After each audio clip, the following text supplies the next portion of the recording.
¿Pueden alcanzar a ver la diapositiva? Sí, se aprecia. Muchísimas gracias. Bien, el día de hoy, ¿qué vamos a estar viendo?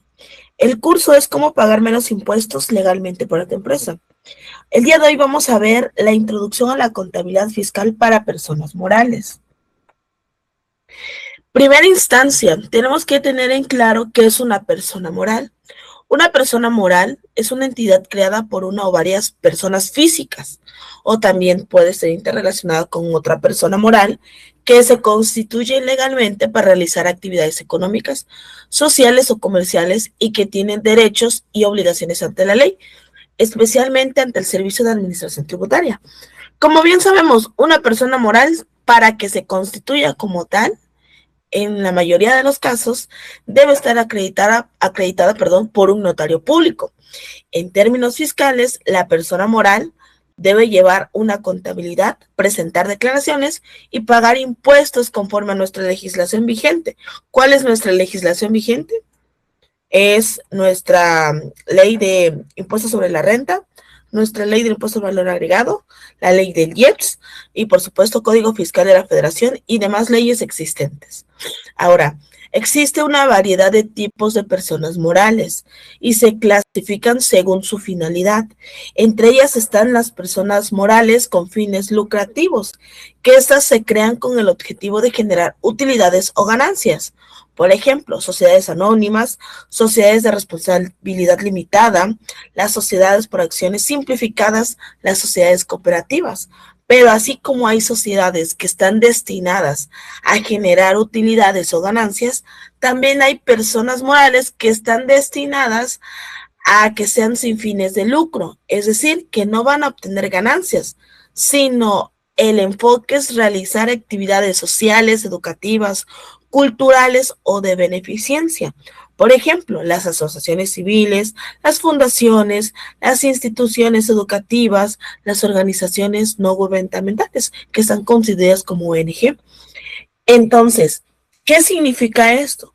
Toda persona moral, sea con fines lucrativos o no, debe de tributar ante el Servicio de Administración Tributaria. ¿Cuál es la diferencia de una sociedad a otra? Sería la aplicación de la ley, porque el impuesto no van a pagar de la misma manera una asociación civil o una fundación con una persona moral que tiene un fin lucrativo. Son diferentes los contextos, porque la ley como tal tiene cosas explícitas para cada una de las actividades. Ahí también entran justamente ese tipo de sociedades que tienen que ver con las asociaciones religiosas. Es diferente el tratamiento fiscal que va a tener cada tipo de sociedad ante el fisco. Pasando al siguiente tema. Hay una diferencia clave, jurídicamente hablando, entre personas físicas y personas morales. Por definición, una persona física se puede considerar un individuo, es decir, nosotros, el día de hoy quienes estamos conectados, somos consideradas personas físicas, que es el individuo que realiza actividades económicas. En el caso de la persona física, como nosotros no requerimos un acta constitutiva, es decir, para hacer nuestra propia actividad como persona física, nosotros no tenemos que ir con un notario para poder estar registrados legalmente, porque al ser nosotros personas físicas, jurídicamente hablando, tenemos tanto derechos como obligaciones y podemos realizar diversos tipos de actividades, por supuesto que tienen que ser lícitas ante el SAT, ¿no? Entonces, en el caso de una persona física, tiene una responsabilidad referente a su patrimonio personal. Ahí no interfieren terceras personas. Es directamente bajo el esquema de uno mismo. Y por supuesto, las obligaciones fiscales dependen del tipo de actividad que yo tengo ante el SAT, porque no va a ser lo mismo un servicio de honorarios médicos, si yo soy un médico como persona física, a una persona que se encarga a lo mejor de hacer proyectos de construcción o es arquitecto o ingeniero, porque iba a variar las obligaciones fiscales. porque depende mucho el tipo de actividad. Hay ciertos lineamientos y reglamentos que hay que seguir. Y por supuesto, en el caso de una persona física, su representación es el actuar por sí misma. No necesariamente debe de haber un apoderado legal, a menos que la persona no tenga como tal las facultades completamente para poder tomar decisiones y requiera como tal un tutor. Esa es la principal diferencia de persona física a persona moral. Ahora, enfocándonos en nuestro tema persona moral. La persona moral es una entidad legalmente formada por varias personas. Su constitución requiere el acta constitutiva ante un notario. ¿Qué significa? Es un proceso más amplio a comparación de un individuo como nosotros al realizar nuestra alta ante el SAT a una persona moral. ¿Por qué? Porque los procesos y el tiempo son un poco más amplios. Cuando uno va con un notario público, dependiendo el tipo de notario también, porque cuando constituyes una empresa, una persona moral, el notario lo tiene que registrar justamente a una instancia que es la encargada de dar esa validez, de dar el número de registro. Entonces, requiere un lapso de tiempo de 3 a lo mejor hasta 6 meses, dependiendo qué tan saturado esté el sistema. Para que esa acta constitutiva tenga esa validez del registro y ya puedas proceder a ir al SAT a solicitar tu RFC. Aunado a eso, para poder solicitar, después de obtener tu RFC, tu firma electrónica, tienen que pasar aproximadamente de 4 a 5 semanas, es decir, casi un mes completo, porque necesitas tener un comprobante de domicilio a nombre de la persona moral para que te puedan otorgar tu firma electrónica. Esos son lineamientos justamente aplicados para este ejercicio 2026. Ya no es como antes, que anteriormente llegabas tú al SAT. Si estaban de buenas las personas encargadas de atenderte, te generaban tu RFC de persona moral, y si estaban de buenas, te generaban de una vez la firma electrónica. Actualmente hay un nuevo lineamiento. Sí, te dan tu RFC, pero dentro de un mes tienes que llevar tu comprobante de domicilio, de acuerdo a cierto anexo que establece la ley, cuáles son los comprobantes de domicilio que considera acreditados el SAT. Entonces, ¿lleva un lapso de tiempo más amplio la constitución de una persona moral? Sí. La responsabilidad de una persona moral depende también del tipo de sociedad, porque si hablo de una responsabilidad en cuestiones de una persona moral de sociedad anónima, la sociedad anónima, quien es responsable absoluto, es el que queda como administrador único. A comparación de otro tipo de sociedad que no necesariamente va a ser responsable directamente el representante legal o el administrador único. ¿Por qué? Porque varía del tipo de constitución que nosotros hayamos elaborado, ¿no? Por eso, para poder hacer una persona moral, es importante saber y enfocar cuáles son las actividades que voy a designar para ese tipo de sociedades. ¿Por qué? Porque miren, en la constitución de la persona moral yo tengo que ver cuáles los lineamientos o responsabilidades que tiene cada tipo de sociedad. Para mí, como yo les decía, la más común actualmente es una sociedad anónima. Como tal, esa sociedad anónima se supone que ningún socio se debe de conocer. ¿Pero por qué lo hacen? Porque se podría decir que es de las más, por así decirlo, sencillas, de acuerdo a la Ley General de Sociedades Mercantiles. Pero aunado a eso, depende también para qué es destinada, porque no solamente existe una sociedad anónima, también existen los tipos de sociedades en nombre colectivo, en comandita simple, la de sociedad en responsabilidad limitada. Cada tipo de sociedad opera bajo una denominación en particular y tiene diferentes obligaciones. Por ejemplo, la sociedad de nombre colectivo, esta como tal, los socios operan bajo un nombre común y cada uno es responsable de las deudas y obligaciones del negocio. No queda estancado en responsabilidad de uno solo, de quien vaya a quedar como el presidente del consejo de administración, como representante legal, no, recae en conjunto por partes iguales de todos.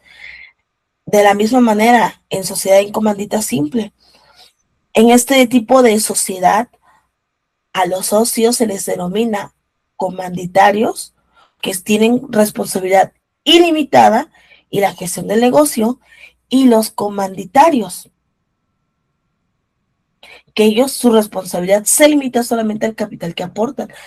Depende entonces el tipo de sociedad que yo esté como tal creando para que yo pueda ver cuáles son las ventajas y desventajas de uno y otro, dependiendo el objeto social que yo requiera, ¿sale?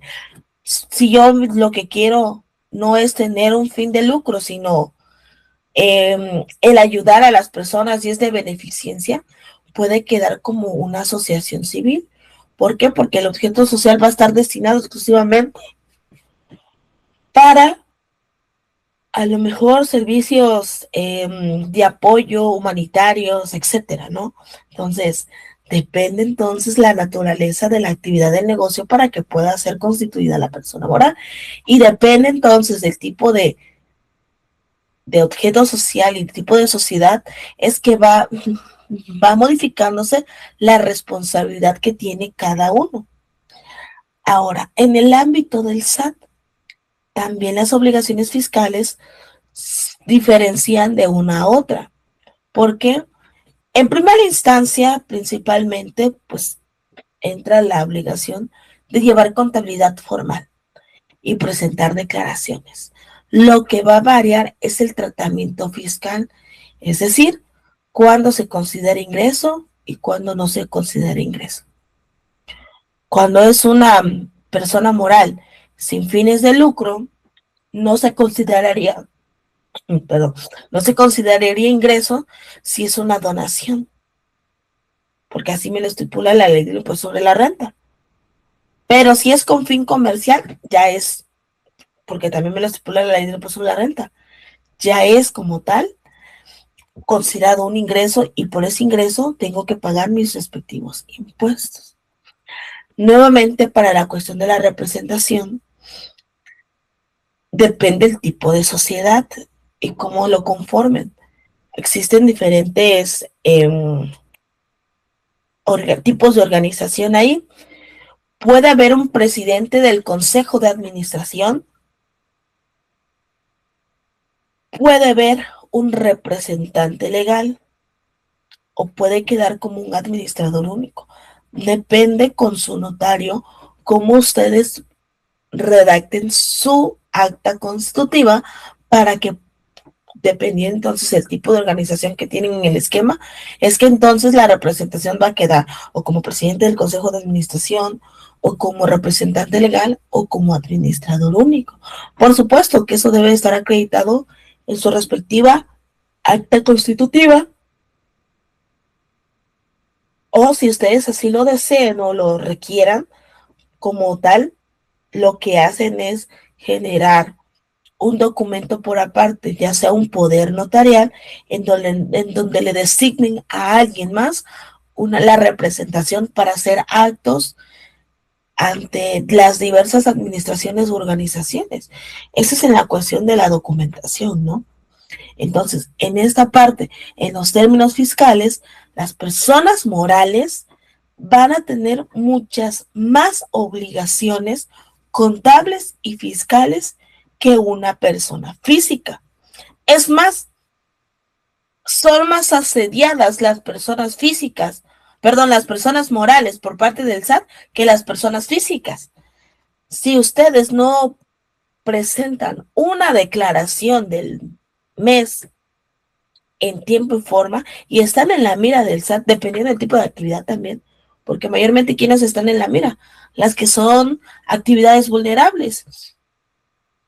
Son los primeritos que el SAT les manda requerimiento, una llamada de atención por vía buzón tributario, recordándoles que no han realizado su declaración. Vemos entonces que una persona moral tiene mucho mayor riesgo si no se presentan las declaraciones a comparación de una persona física. No digo que las personas físicas estén exentas. Sí, también las puede requerir el SAT, pero es mucho mayor el riesgo para una persona moral que para una persona física. Ahora, el punto siguiente son los impuestos principales que las personas físicas, perdón, que las personas morales tienen. Y en una instancia, las personas morales deben de cumplir con diversas obligaciones tributarias establecidas en la legislación fiscal mexicana. Esto depende mucho del tipo de actividad que generen. Mire, una persona moral que a lo mejor se dedica nada más a la distribución, a lo mejor de un producto, se podría decir relativamente que no va a tener tantas obligaciones, a lo mejor, como una persona moral que está en el sector de construcción, porque no solamente hablo de declaraciones o de obligaciones ante el SAT, hay diversas obligaciones ante distintas dependencias. Ustedes ya saben que pues una persona moral, por la naturaleza que tiene una persona moral, no se puede considerar algo pequeño, se considera como que a una escala mayor, ¿no? Entonces, una persona moral, lo mínimo que debe de estar es dado de alta en el SAT, tener trabajadores en el Seguro Social y dado de alta en Hacienda del Estado, que les corresponda, en donde tengan el domicilio de la empresa. Aunado a ello, dependiendo del tipo de actividad, alguna otra obligación adicional. Y hace una diapositiva anterior, yo les comentaba, depende mucho el tipo de actividad, las obligaciones que tenga la empresa, porque se hacía hincapié en la cuestión de actividades vulnerables. En los últimos años, no recuerdo bien si desde 2017, 18 o fue desde 2016, la autoridad ha implementado una serie de leyes que están enfocadas en ciertos sectores o ciertas actividades. No sé si en algún momento han escuchado la cuestión de la información de la ley PIORPI.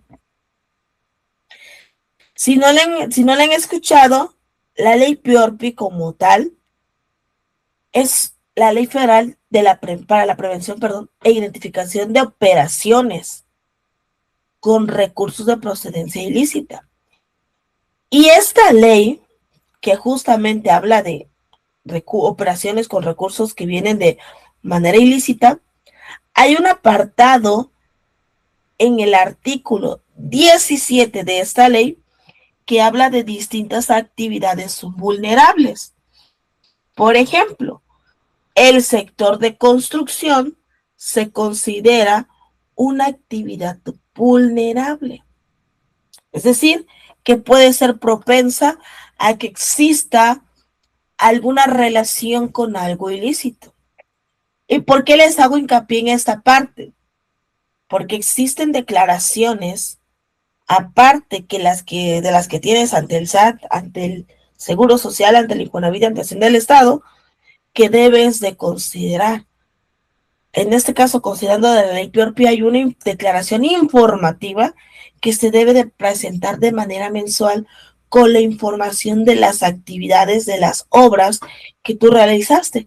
Aunado a eso, el sector de construcción entra dentro de actividades, de acuerdo a la Secretaría de Trabajo y Previsión Social, de subcontratación. Y como entra dentro de subcontratación, se considera que deben de tener el alta ante el REPSE y por ende tienen que estar declarando de manera cuatrimestral declaraciones informativas que se consideran para IMSS, IXOE y para Infonavit, SISUB.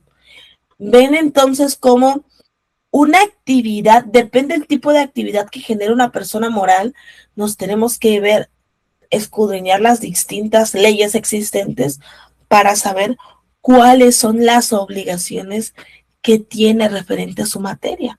Ahora, yéndonos ahora en el portal del SAT, todas las personas morales tienen como tal la obligación del pago del impuesto sobre la renta de manera mensual, que son pagos provisionales mensuales del impuesto sobre la renta. Y este impuesto grava las ganancias o utilidades obtenidas por la empresa durante un ejercicio fiscal. Sus características principales es que se calcula sobre la utilidad fiscal. La tasa general para personas morales en México es del 30% y se presenta, como ya lo había comentado, mediante los pagos provisionales mensuales y, por supuesto, al finalizar el ejercicio, en el mes de marzo, tienes todo el mes de marzo para presentar la declaración anual. Ahora, en el caso de personas morales, está una fórmula básica que es a través del régimen simplificado de confianza. A lo mejor lo han escuchado en algún momento con personas físicas, porque también es aplicable para personas físicas. La diferencia de una persona física moral del reciclo es que el reciclo en persona moral, la limitante es hasta 35 millones de pesos en el año. Otra cuestión que también se considera es que este cálculo se realiza con información considerando el flujo de efectivo. Es decir, a grandes rasgos es los ingresos acumulables menos las deducciones autorizadas, me da como tal una utilidad fiscal multiplicado por el 30% del impuesto sobre la renta. Eso es a grandes rasgos a través de reciclo.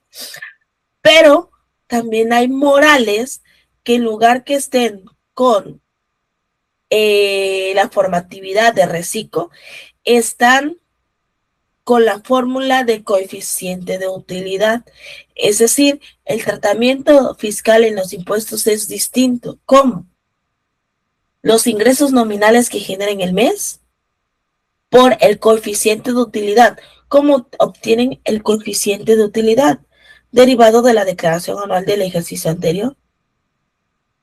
Y eso nos lo establece como tal la ley del impuesto sobre la renta, que justamente su fórmula para el coeficiente de utilidad es la utilidad fiscal entre los ingresos nominales y me da como resultado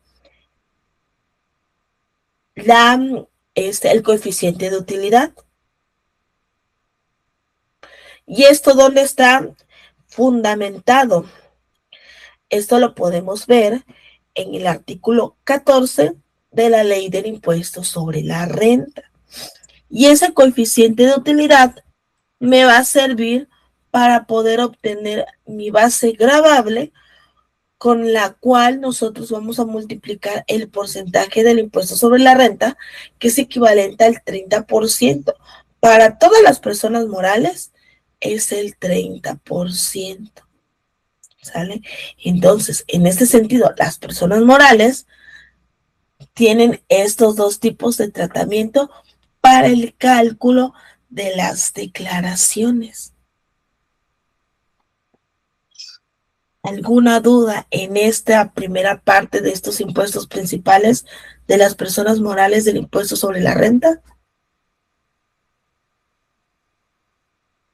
Dígame. Si mis ingresos totales no exceden los 35 millones, fiscalmente pago menos impuestos si soy reciclo. Es que no es que pague menos impuestos. Habría que hacer siempre se tiene que hacer un comparativo. ¿Cuánto vas a salir a pagar en reciclo? ¿Cuánto sales a pagar en base a coeficiente de utilidad? Porque depende mucho cómo es tu flujo de efectivo, cuánto gastas. A muchos morales les conviene, por así decirlo, a lo mejor el reciclo, porque tienen muchas deducciones. Ahí es donde entran las deducciones autorizadas, los gastos necesarios. Por ejemplo, algo del sector de construcción, a ellos de cierta manera les beneficiaría el reciclo, porque ellos manejan por los tipos de obra muchísimas deducciones autorizadas. Y no es lo mismo bajo el coeficiente de utilidad, porque también depende el factor del coeficiente de utilidad. Entre más alto es un coeficiente de utilidad, más elevado es el importe que vas a salir a pagar en impuestos. Y en el caso de reciclo, entre menos deducciones autorizadas tengas, más vas a salir a pagar. Depende mucho de los movimientos que tenga la persona moral. Se tendría que hacer como tal la revisión, un comparativo. Es como cuando vas a dar una asesoría para una persona física. No le puedes decir al 100% te conviene reciclo, porque tienes que ver los tipos de ingresos que va a generar y el tipo de actividad que tiene. Por ejemplo, un médico, por supuesto que le conviene estar como persona física en reciclo, porque el médico, de acuerdo a la ley de impuestos de la red, perdón, a la ley del IVA, ese no paga el 16%, porque no paga como tal el IVA, solamente se pagaría lo que corresponde de ISR. Pero pregúnteme a mí si yo como contadora me convendría como tal reciclo. A lo mejor y sí me convendría porque pagaría menos en ISR, pero el IVA sería lo mismo en una actividad empresarial profesional. Hay que hacer los comparativos de lo que tienes de ingresos con las deducciones que tienes. Por eso se tiene que hacer una visualización, una proyección para poder decirte, te conviene coeficiente de utilidad, te conviene reciclo. Es importante las proyecciones. Llamémosle una proyección financiera en base a impuestos de lo que estás generando de manera mensual a lo que lleva un año, tanto como reciclo como coeficiente de utilidad, porque con números vas a poder tomar decisiones. ¿Sale? Entonces, dígame. ¿Qué coeficiente de utilidad ya se puede decir que es alarmante? Es decir, a partir de este coeficiente de utilidad hacia arriba ya es preocupante y conviene reciclo. ¿Cuál sería el marco de referencia? Bueno, lo que pasa es que el coeficiente de utilidad, en el momento, es que son 4 dígitos. Si el dígito, por ejemplo, ya fuera un indicador de más del 15, el 20%, podría considerarse elevado. Es que el cálculo como tal, vamos a suponer, tienes un coeficiente de 0.10, es un ejemplo. Se consideraría entonces que por ese coeficiente de 0.10 pagarías, si tuvieras 400,000 pesos de ingresos, tendrías como base grabable 40,000 pesos. Depende mucho de las digitaciones. Entre más elevados sean los dígitos después del punto decimal, se consideraría alto. Eso es cuando se empieza a ver alarmante, porque puede considerarse un 20, un 30, un 40% que tienes que considerar como base gravable. Esa es la manera en cómo saber que el coeficiente de utilidad es muy alto. Si son coeficientes menores del 10%, todavía son bajos, pero ya cuando empiezas a ver de 25, del 30%, ya es donde empiezas a ver que es mucho más alto. Depende mucho. Ahí hay algo que en el área contable nosotros siempre visualizamos, porque no crean que la declaración anual ya vamos a saber hasta que presentemos la declaración anual cuánto es lo que va a salir el coeficiente de utilidad. Realmente nosotros tenemos que ir trabajando a lo largo de ese año para obtener un coeficiente de utilidad no tan alto, no tan elevado. ¿Qué tenemos que considerar? Esa proyección que les comentaba hace un momento de los ingresos, porque tenemos que saber cuánto es lo que se debe, por así decirlo, de amortiguar de las deducciones autorizadas. aunado a eso, no solamente considerar deducciones autorizadas. Como contadora, por ejemplo, mi recomendación para ustedes, para mí es un as o un colchón, por así decirlo, lo que tiene que ver con deducción de inversiones, que se lo consideren el anual. ¿Por qué? Porque eso me puede ayudar si en dado caso mi coeficiente de utilidad ya llegó a un 30, un 40%, a que disminuya y de ser posible que llegue hasta menos de un 20, si es posible hasta un 15%, porque depende del punto decimal, los dígitos después del punto decimal que se consideraría alto un coeficiente de utilidad. No sé si ahí ya quedó como respondida la... Sí, de hecho, siento yo que estoy de panzazo porque mi coeficiente de utilidad es 0.0920, o sea, estoy un poquito abajo del 10, ¿verdad? Sí, se podría decir. ¿Qué debo de hacer para que el coeficiente baje? ¿Qué buenas prácticas debo desempeñar en el transcurso del año para que al final del año el nuevo coeficiente de utilidad baje más? Es decir, ¿gasto más? ¿Meto más deducciones? ¿Invierto más? ¿O cuáles serían los tips que nos podrías dar? Una de las partes primordiales, y es que realmente ahí es donde entra justamente nosotros como contadores, no hacemos el cálculo anual hasta el mes de octubre. Se debería de iniciar un precierre desde junio, julio, porque ya empiezas a tener valores. Sí, sí me doy... ¿Por qué? Miren, es como, ahorita estamos en marzo. Bueno, vamos a poner que estamos en junio, ahorita, suponiendo que estamos en junio. Yo le hago el corte el mes de junio. Cuando hablo de corte es que empiezo a hacer un parcial de lo que saldría la declaración anual, porque para eso se tiene que hacer como si yo fuera a presentar mi declaración anual. Reviso todos los ingresos que tiene la persona moral, reviso todas las deducciones y utilizo como tal mi cálculo de declaración anual. Tengo tantos de ingresos, tengo tanto de deducciones, que ahí entran nóminas, pagos de seguridad social, y demás deducciones autorizadas que tengo, sin considerar aún lo que es deducción de inversiones. Vuelvo a recalcar, para mí deducciones de inversiones lo utilizo como colchón hasta el final, hasta el mes de octubre, noviembre o hasta octubre, noviembre.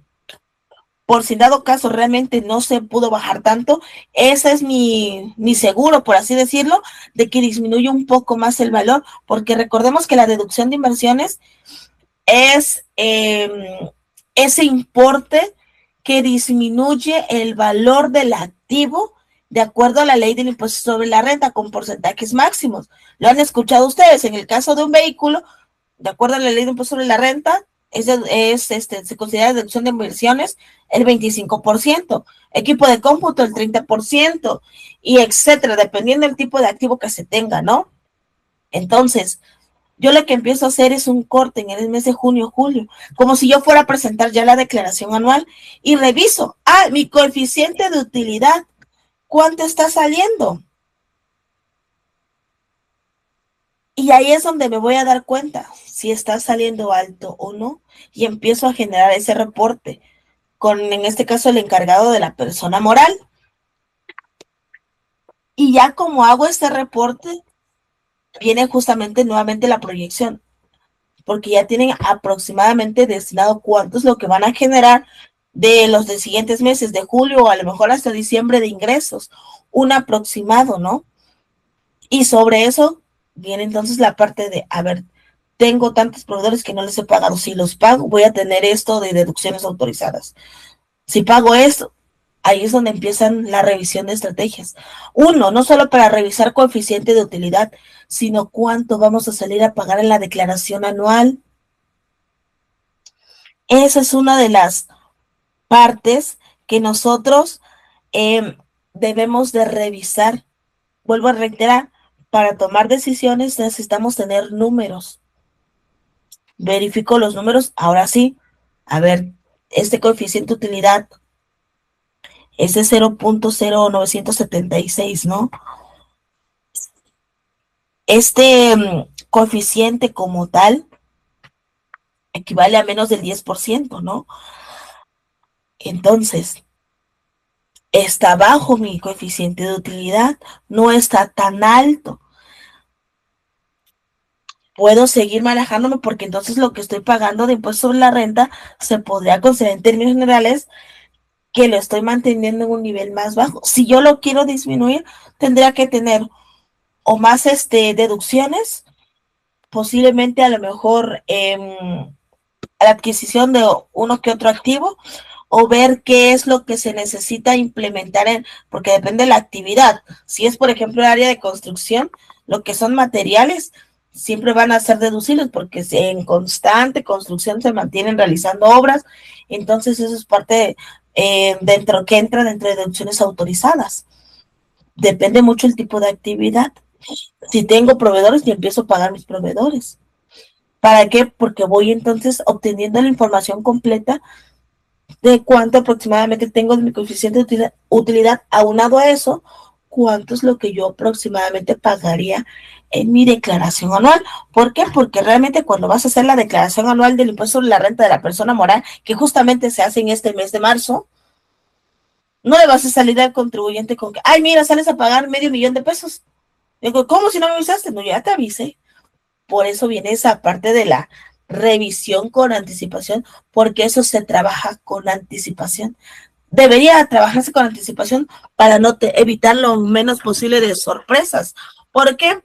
Porque también pasa que hay áreas o actividades dentro de las personas morales que es difícil controlar. Yo siempre he tenido experiencias en el sector, no voy a decir qué sectores, pero en diciembre ya tenemos armado el aproximado de cuánto van a salir pagar el provisional de diciembre en la declaración anual, y me salen con que al final, ¿saben qué? Me pagaron esta factura que íbamos a recibir hasta inicios de los primeros meses del siguiente año, pero me la pagaron el 31 de diciembre. ¿Y qué creen? Todo se va desbaratando. Dijera la canción, todo se derrumbó, y eso hace que modifiques de manera instantánea coeficiente de utilidad y, por supuesto, el pago provisional de diciembre y la declaración anual. Y eso ya no recae sobre nosotros, los contadores. Es algo que no, a lo mejor no pudimos prever. Siempre se prevé un colchón, por ejemplo, de deducciones autorizadas en caso de que lleguen a pagar, porque ya la experiencia te enseña esa parte.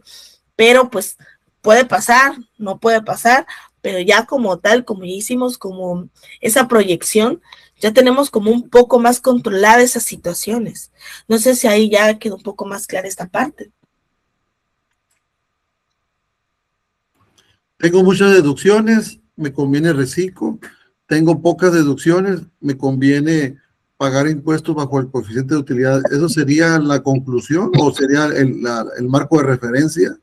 Puede ser un marco si buscamos un enunciado que resuma, si nos vamos a la izquierda o nos vamos a la derecha, ¿ese pudiera ser? Pudiera ser, pero ahí es donde entra justamente una limitante. Se supone que las personas morales deben como tal estar en reciclo cuando no se utiliza ahí coeficiente de utilidad, cuando están constituidas únicamente por personas físicas, como socios accionistas. Si hay una persona moral, no puede ser reciclo, porque también hay lineamientos ahí. Si los ingresos de la persona moral, vamos a suponer su persona moral de usted, está constituido por socios y accionistas, pero puras personas físicas, ahí tenemos como tal que tenemos que estar todavía en reciclo. Siguiente, sus ingresos no excedan de 35 millones, sigue teniendo que estar en reciclo. Y si sus socios no tienen relación con ninguna otra persona moral, su obligación es estar en reciclo. ¿Quiénes están en coeficiente de utilidad? Las otras personas morales, las que tienen relación con otras personas morales, que hay partes relacionadas. Esa es una de las limitantes. Ahí no es opción como las personas físicas, que si quieres tributos en reciclo o actividad empresarial profesional, aquí hay lineamientos exactos para la persona moral. Debes de ser reciclo Si tienes estas cualidades constituidos por personas físicas, que tus ingresos no excedan de los 35 millones y que no sean socios de ninguna otra persona moral. Esa es una cuestión que tienen las personas morales. Y en el caso de, pues, de la cuestión de coeficiente de utilidad, pues ya quedan relegadas las demás personas morales.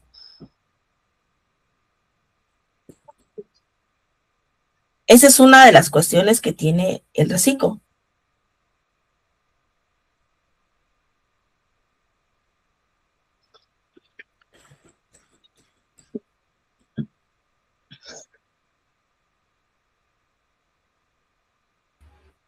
Ok, entendido y anotado.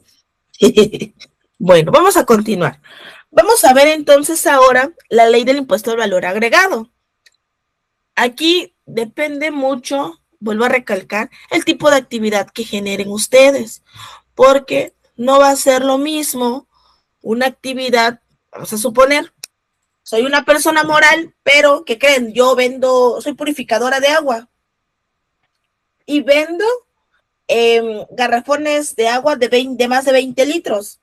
Aparte vendo las de botellitas de pequeñas presentaciones de litro y demás. Recordemos que la ley, nosotros estamos regulados ante las diversas leyes existentes. Y existe la ley llamada impuesto al valor agregado, que como todos saben, aplica o le corresponde el 16%, dependiendo de la zona, ¿no? Porque si hablamos de zona fronteriza, ahí aplica el 8%. Pero estamos hablando que en el caso de zona fronteriza, ciertas personas físicas o morales pueden estar o tener esa facilidad de tener el 8% del impuesto al valor agregado. Pero yéndonos ahora en el plano del 16%. ¿Por qué digo que depende de la actividad? Miren, el impuesto al valor agregado debemos entender que no es dinero de nosotros, es dinero que le pertenece a la federación. Y este impuesto es el consumo que se aplica a la venta de bienes, prestación de servicios independientes, el arrendamiento o hasta incluso la importación. Tiene un funcionamiento básico. El IVA trasladado y el IVA acreditable son los dos existentes. El IVA trasladado es ese impuesto al valor agregado que nosotros percibimos, o valga, nosotros cobramos a nuestro cliente. Y el IVA acreditable es ese impuesto al valor agregado que nosotros pagamos por los productos que estamos adquiriendo. En este caso serían las deducciones, ¿no? Si compro una impresora, un ventilador, un clima, tiene IVA. Ese IVA que estoy pagando, para mí es IVA acreditable. Pero si yo le vendo a uno de ustedes mis servicios contables, el servicio que ustedes me estén pagando ya va a incluir IVA. Y ese IVA para mí se le considera mi IVA trasladado. Ahora, ¿por qué depende el tipo de actividad?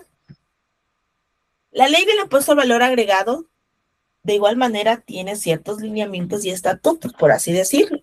Les decía yo, soy una actividad de purificadora de agua. De acuerdo a la ley del impuesto a la ley del impuesto al valor agregado, la presentación de botellas, bueno, no de botellas, de agua para consumo que es mayor a 20 litros, no le aplica la tasa del 16%. Aquí existen en el impuesto al valor agregado la tasa del 16%, la tasa exenta, la tasa del 0%, no objeto de impuesto, y por supuesto ahí entra también quienes pues están con la aprobación de la zona fronteriza del 8%.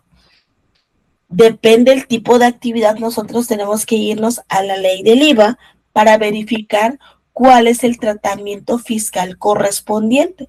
Vuelvo a recalcarles, mis garrafones de agua, que son de 20 litros, si yo estoy entregando como tal el agua, esa agua en esa presentación, no tendría la tasa del 10%, quedaría como tasa del 0%.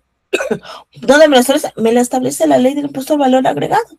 Pero ¿qué creen? Yo le vendí, vamos a poner ejemplo, a Soriana, una tonelada, ejemplo, una tonelada botellas de agua de 600 mililitros. Esas botellas se aplican al 16%, porque lo que no esté en tasa exenta, en tasa del 0%, en objeto de impuestos, se considera entonces aplicaba lo demás que no está incluido en esas excepciones, por así decirlo, se considera del 16%. Entonces, ese producto sí genera IVA. Entonces, su tratamiento fiscal significa que yo cuando le cobro a la persona, le voy a cobrar también el impuesto al valor agregado. Entonces, ¿cómo voy a saber cuál es referente, qué tipo de IVA le voy a aplicar? Tengo que verificar el tipo de operación, qué actividad estoy haciendo. Si es tasa del 0%, exenta del 16%, no objeto de impuesto. Recordemos que nosotros como personas morales, ese IVA no es de nosotros, solo actuamos como recaudadoras del impuesto y lo tenemos que enterar ante el Servicio de Administración Tributaria. No sé si ustedes hacen sus declaraciones mensuales, pero si las han hecho, yo creo que han visualizado que en el portal del SAT, cuando van a hacer declaración del impuesto al valor agregado, la diferencia del impuesto sobre la renta, el provisional, las mensuales, es que el mensual de ISR dice provisional porque se presenta una declaración anual en el mes de marzo, pero para el impuesto al valor agregado no se llama provisional, dice declaración mensual del impuesto al valor agregado, es decir, son pagos definitivos y sobre pagos definitivos ante el SAT no podemos como tal ni siquiera pedir pago en parcialidades porque le corresponden a la federación. ¿Sale? ¿Alguna duda hasta el momento?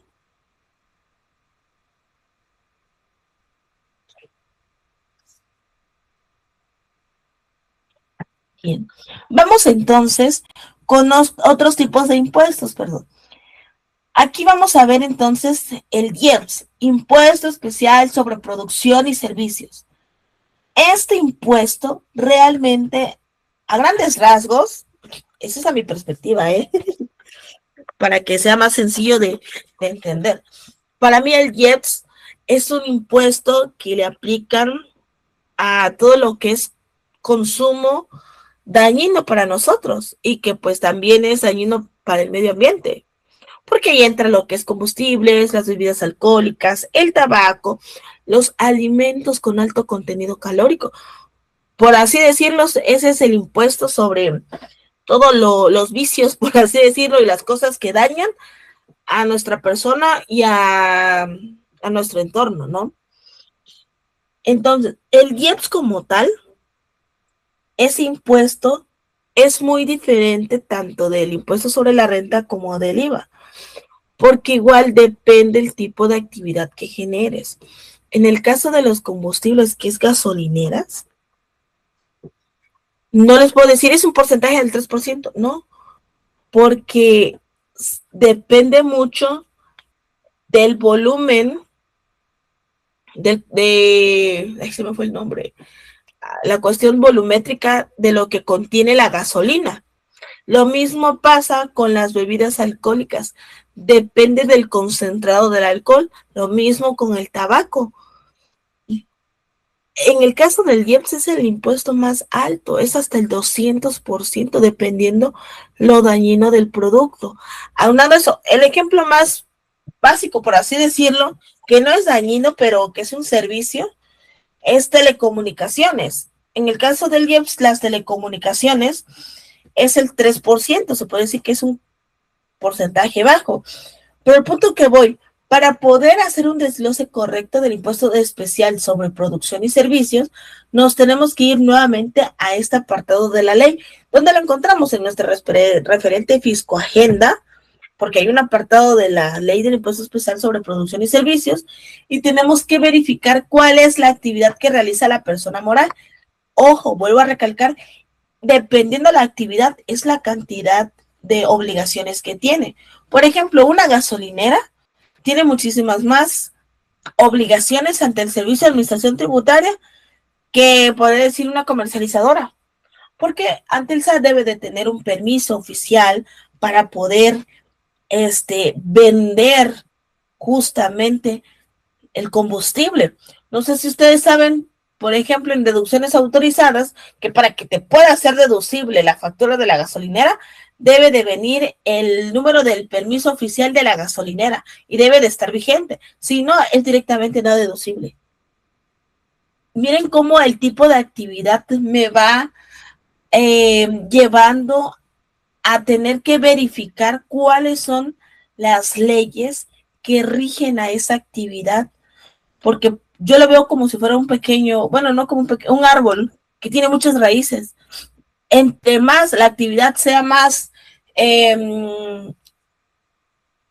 vamos a decirle, desarrollada, más obligaciones va a tener. Eso es con el Servicio de Administración Tributaria.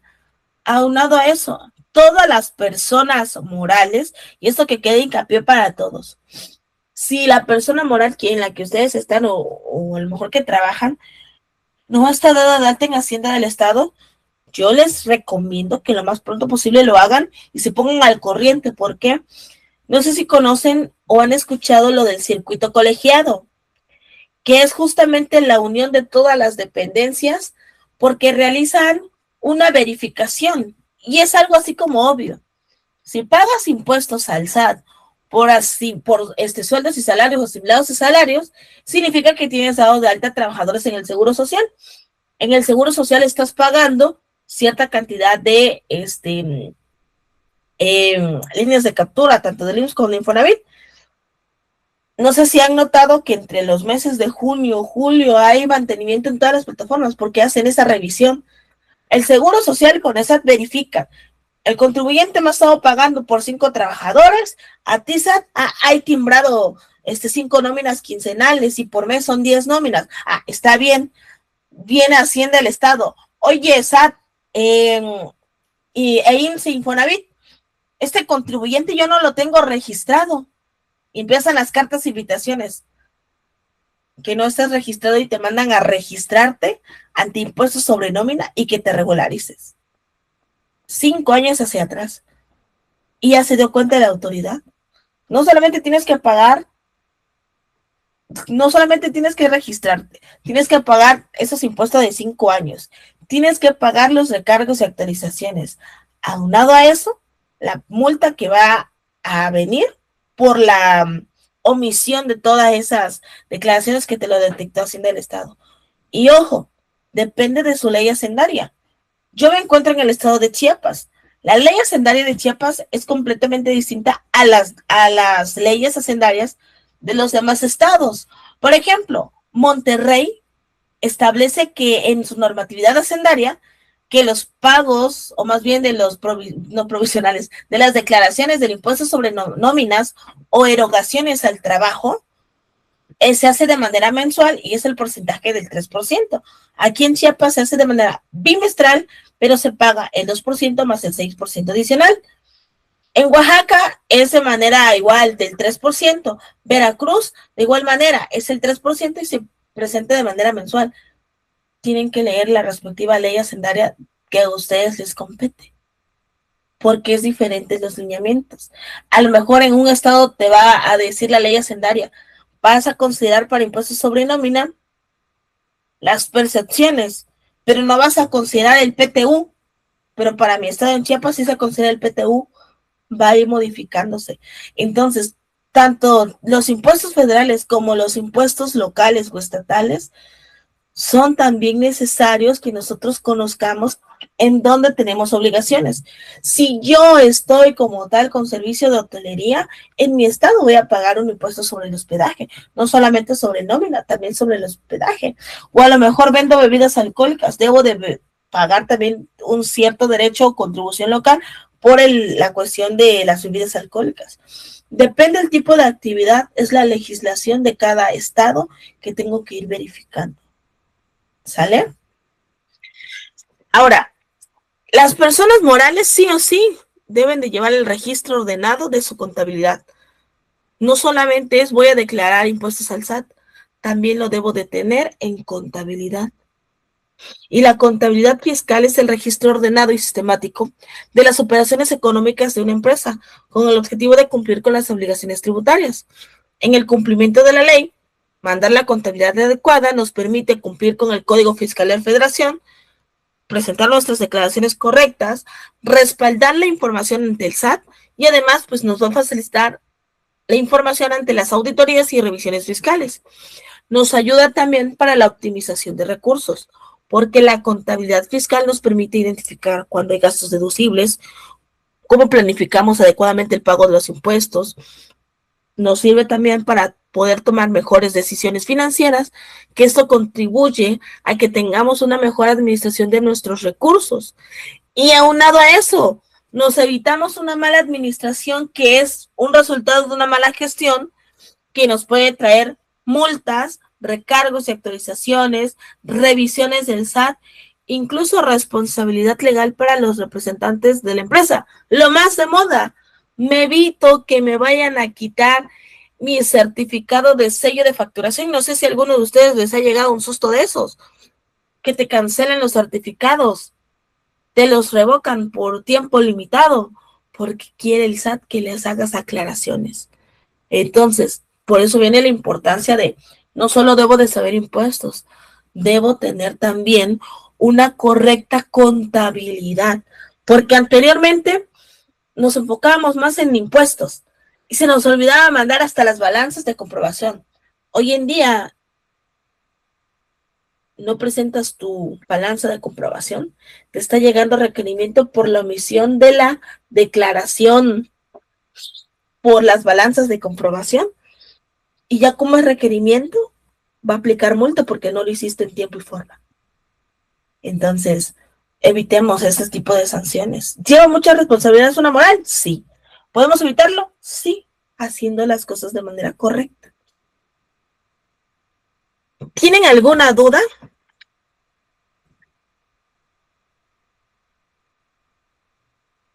Dígame. Sí, ¿qué tal? Buenas noches.